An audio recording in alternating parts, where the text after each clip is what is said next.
बिस्मिल्लाहिर्रहमानिर्रहीम अस्सलामु अलैकुम वरहमतुल्लाहि वबरकातुहू वेलकम छो तुम एक लट सान यूट्यूब चैनल पे ये नाव देसी जायका विद इंशा वीडियो स्टार्ट करने ब्रोट अगर तुम सान चैनल पे नई छो सान यूट्यूब चैनल करो सब्सक्राइब वीडियो करो लाइक तो शेयर बे दीजो पन फीडबैक आज बनाओ इस फुलगोभी तो अल यखन यमिच रेसिपी बह तुम सत शेयर कर तो करो रेसिपी स्टार्ट रेसिपी बनाने खतर नमत फुलगोभी तो अल तुम हेको वुचित यमन बन लकट लकट पीसेस यम कर असल पे साफ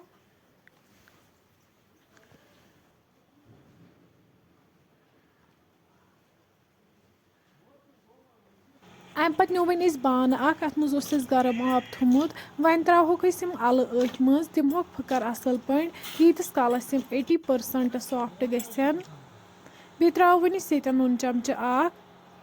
वन थो पे ठांड लगभग 15 मिनटन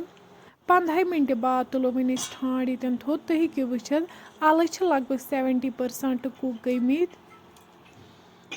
अम पे त्रो वनिस अत मज फुलगोभियन ते दिमो असल पे फकर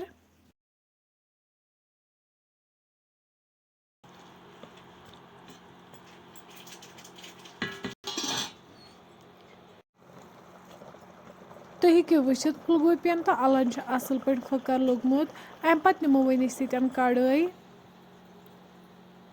वन त्रो अत मज तेल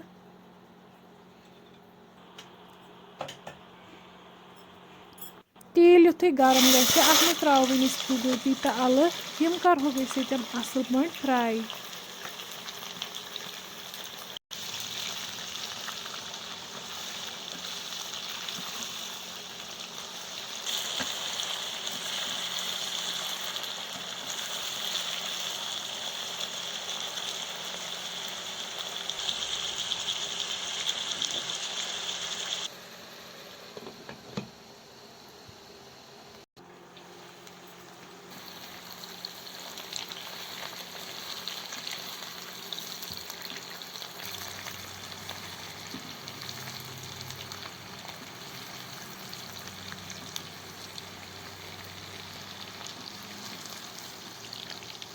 हेको वुचित फुलगोभी तो अल फ्राई गमज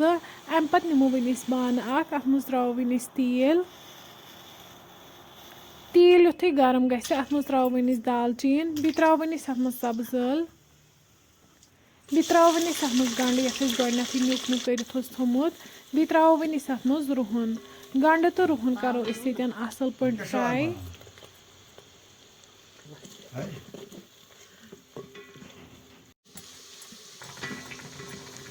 अम पे करो वन गैस बंद यीतिस कालस तेल ठंड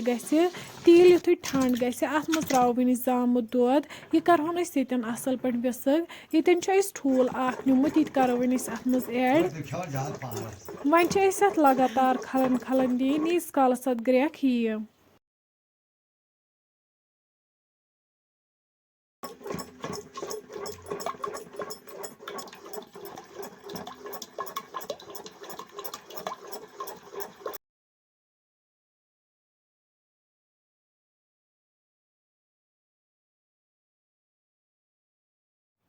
तुम हेको वुचित अत आय ग्रेख अम पे त्रो वन अत मज दानवल पाउडर चमच जिंजर पाउडर चमच बादाम पाउडर चमच यम सारी मसाल करोक असल पे मिक्स वन त्रो अत मज अल तो बे त्रो वन फुलगोभी यम फ्राई कर थमित लास्टस पे त्रो वन अत मज नून चमच 2 वन तीस कालस गैस पे थवन यीतिस कालस अमिच ग्रेवी कम गि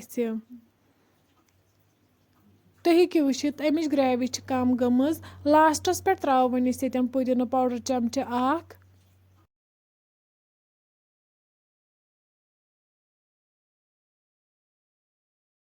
युथे यह तैयार गि वन त्रो लास्टस पे गेव चमच